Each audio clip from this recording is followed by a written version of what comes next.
आज हम इस विषय में चर्चा करेंगे कि क्या ऋग्वेद में हमें भारत के कोई अनार्य मूल निवासियों का जिक्र मिलता है। देखिए, आर्य आक्रमण सिद्धांत 19वीं सदी में गढ़ा जा चुका था। 20वीं सदी में सिंधु घाटी सभ्यता का पता चला। पुरातत्व साक्ष्य इसे 1500 बीसीई से भी हजारों साल पुरानी सभ्यता साबित कर चुके थे। यानी सिंधु सभ्यता को आर्यों की सभ्यता नहीं होना चाहिए था, वरना आर्य आक्रमण सिद्धांत फेल हो जाता। क्योंकि आर्य आक्रमण सिद्धांत कहता है कि भारत के अंदर जो आर्य आए वो 1500 बीसीई के लगभग आए, और जो सभ्यता 1500 बीसीई से पुरानी है वो आर्यों की सभ्यता तो हो नहीं सकती, वो वैदिक सभ्यता हो नहीं सकती। इसलिए इन्होंने ऑटोमेटिकली सिंधु सभ्यता को अनार्य सभ्यता घोषित कर दिया। हालांकि उत्खनन में ऐसा कोई पुख्ता प्रमाण नहीं मिला जिससे पता चले कि सिंधु घाटी सभ्यता वैदिक सभ्यता थी या नहीं थी। अब अगर वाकई में सिंधु घाटी सभ्यता आर्य सभ्यता नहीं थी या वैदिक लोगों की सभ्यता नहीं थी, तो फिर 1500 ईसा पूर्व में जो आर्य यहाँ पर आए उनको सिंधु सभ्यता और उसमें रहने वाले अनार्य लोग अवश्य मिले होंगे। और यह जो तथाकथित आर्य आए ये भारत में आते ही अपना ऋग्वेद लिखने लगे थे, यह भी दावा किया गया। तो यानी कि जो ऋग्वेद है उसमें सिंधु सभ्यता का, उनकी भाषा का, उनके लोगों के बारे में जरूर कुछ ना कुछ लिखा होगा। जैसे मान लीजिए कि सिंधु सभ्यता की भाषा चाइनीज थी, तो आपको ऋग्वेद में चिंग, शी, हु जैसे कुछ चाइनीज नाम अवश्य मिल जाते।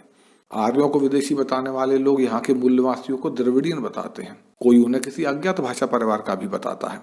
यदि ऐसा भी था तो आपको ऋग्वेद में उनकी भाषा के नाम जरूर मिलने थे, चाहे इंसान के होते, जानवर के होते, नदी के, इलाके के, किसी के भी होते। और ऐसे कोई नाम को देखकर कोई भी तुरंत आज ऐसे कह देता कि देखिए ये तो उस भाषा के शब्द हैं, लेकिन ऐसा एक भी शब्द नहीं मिला, कुछ नहीं मिला। और ऐसा तभी संभव हो सकता है जब ऋग्वेद के रचयिता ही उस इलाके के मूल निवासी हों, ना कि बाहर से आए हुए कोई विदेशी आर्य। लेकिन कैसे भी करके कुछ साक्ष्य तो ढूंढने ही होते हैं कुछ लोगों को, तो सीधे सीधे नहीं मिले तो फिर आशंका और अनुमान के बूते खोज निकाले गए। हमने पहले चर्चा की थी कि अनस, पुरंदर, नरजीत आदि शब्द खोजकर और इन पर अजीबोगरीब अनुमान लगाकर आर्य आक्रमण को सिद्ध करने के चक्कर में कुछ विद्वान किस तरह मूर्खता की सारी हदें पार कर रहे थे। यानी कि ऋग्वेद को खंगाल डालो, 10,000 से ज्यादा मंत्रों में से कोई ऐसा अजीब सा शब्द ढूंढ निकालो, फिर उस पर अनुमानों के आधार पर कोई कहानी गढ़ो और उसे अपने सिद्धांत के समर्थन में साक्ष्य के तौर पर प्रस्तुत कर दो। इस काम में लोग लगे रहे। इसी प्रकार की तिकड़मबाजी करते हुए कुछ नाम ऋग्वेद से और उठाए गए और कहा गया कि ये सुनने में अनार्य नाम जैसे लगते हैं, आर्यन अपीयरेंस नहीं लगती इनकी। ऐसे ही एक विद्वान है मैकडोनल्ड, उन्होंने ऋग्वेद में इंद्र द्वारा मारे गए अंधेरे के 2 दानवों त्रिबिंदा और इलविशा के बारे में कहा कि इन नामों की आर्यन अपीयरेंस नहीं लगती। अब क्यों नहीं लगती ये नहीं बताया। अगर यह वैदिक संस्कृत के नाम नहीं है तो फिर किस भाषा परिवार के नाम है यह भी नहीं बताया। बस कह दिया गया कि आर्य नाम जैसे नहीं लगते, बस आशंका जाहिर कर दी गई। कोसाम्बी नाम के विद्वान ने भी ऐसी ही कलाकारियां की। उनका कहना था कि ऋग्वेद में आया पणी शब्द आर्यन नहीं लगता। ऋग्वेद का यह शब्द साफ साफ जर्मन माइथोलॉजी के वनीर और ग्रीक माइथोलॉजी के पैन से आइडेंटिकल दिखता है, फिर भी न जाने क्यों उन्हें यह शब्द इंडो यूरोपियन नहीं लगता।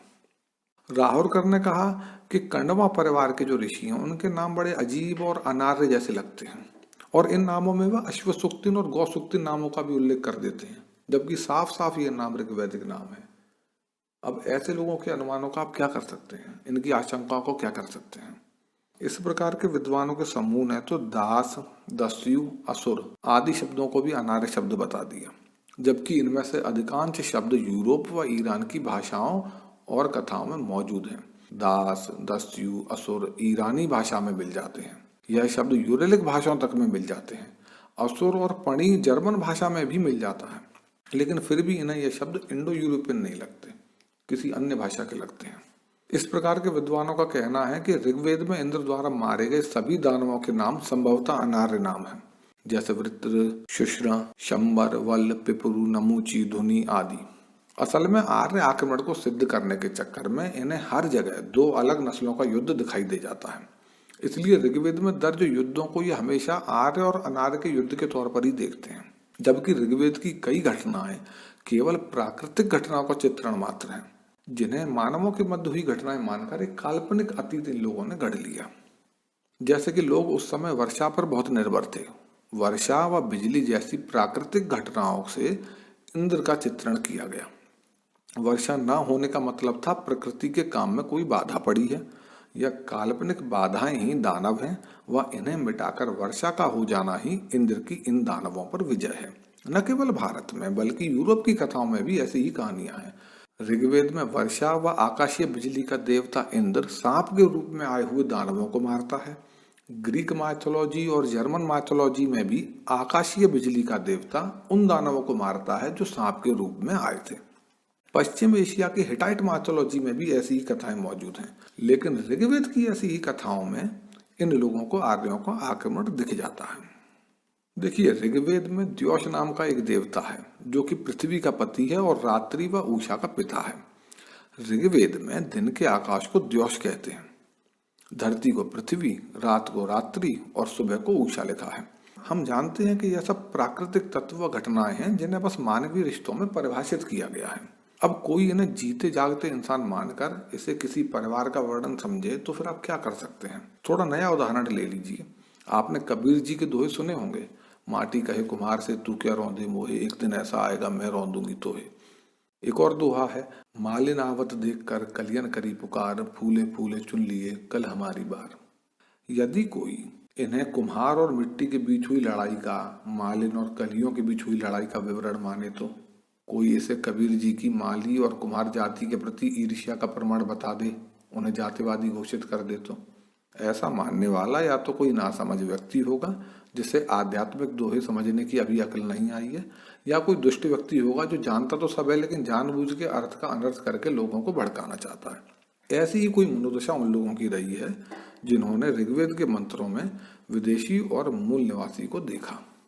इसी प्रकार के विद्वानों में कुछ का कहना है कि ऋग्वेद में देवों को छोड़कर जो भी अलौकिक प्राणियों की प्रजाति हैं वे सभी अनार्य नाम हैं, जैसे कि दानव, दैत्य, राक्षस, यक्ष, गंधर्व, किन्नर, पिशाच आदि।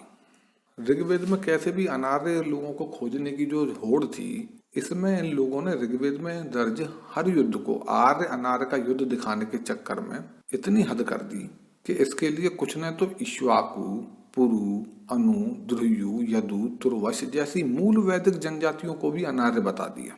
कुछ न कई वैदिक ऋषि ही अनार्य बता दिए, जैसे कण्वा, अगस्त्य, वशिष्ठ, भृगु। कुछ के अनुसार तो विश्वामित्र को छोड़कर ऋग्वेद में आए सभी ऋषि अनार्य थे, और कुछ ने तो वैदिक देवताओं को ही अनार्य बता दिया, जैसे कि वरुण, मित्र, रुद्र, उषस, सूर्य, पूषण, सावित्री, विष्णु। ये सभी अनार्य देवता थे उनके अनुसार। और तो और लोगों ने इंद्र को भी उनके पिता की ओर से अनार्य बता दिया। अब ये बताइए कि इसके बाद ऋग्वेद में आर्य बचा ही क्या रह गया? फिर क्यों उसे आर्यों का ग्रंथ बता रहे हैं, अनार्यों का ग्रंथ मान लेते हैं। ये जो सारी बातें हैं ये किसी एक ने नहीं कही, अलग अलग लोगों ने कही हैं, लेकिन जब आप उन सबकी बातों को मिला जुला लेते हैं तो ये लिस्ट निकलती है अनार्यों के नाम पर उनकी। अब इनके जो दावे हैं उनकी गड़बड़ इतनी ज्यादा है और इतने बेतुके लगते हैं कि उस पर क्या चर्चा की जाए।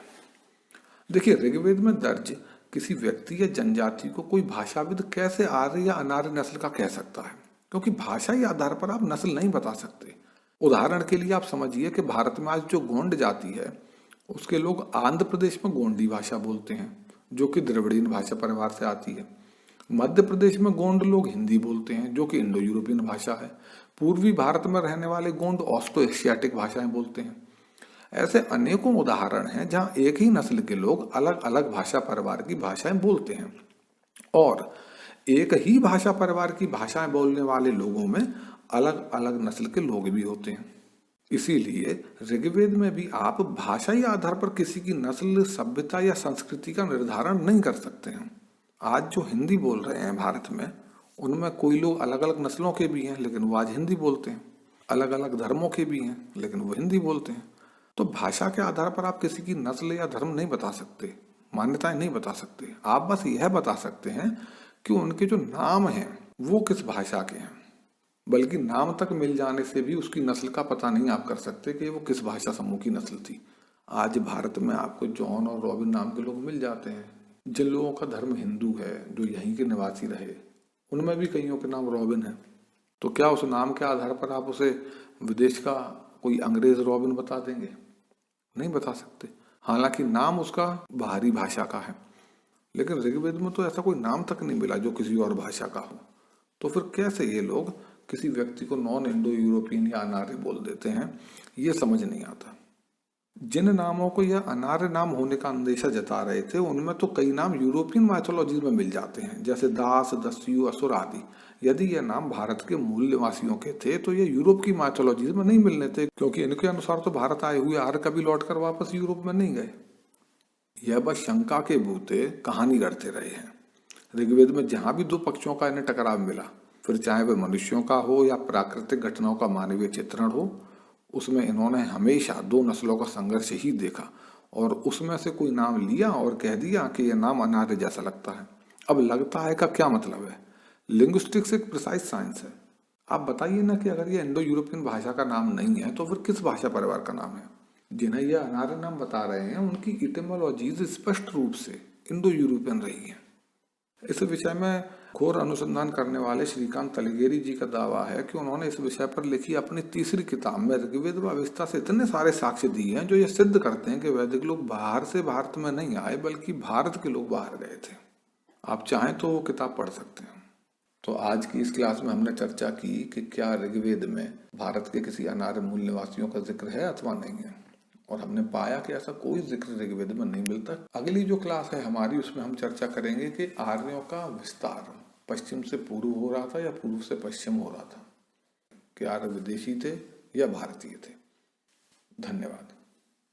वीडियो पसंद आने पर कृपया लाइक करें, शेयर करें और चैनल को सब्सक्राइब करके बेल आइकन ज़रूर दबा दें ताकि हमारे आने वाली वीडियोस की जानकारी सबसे पहले आप तक पहुंचे। धन्यवाद।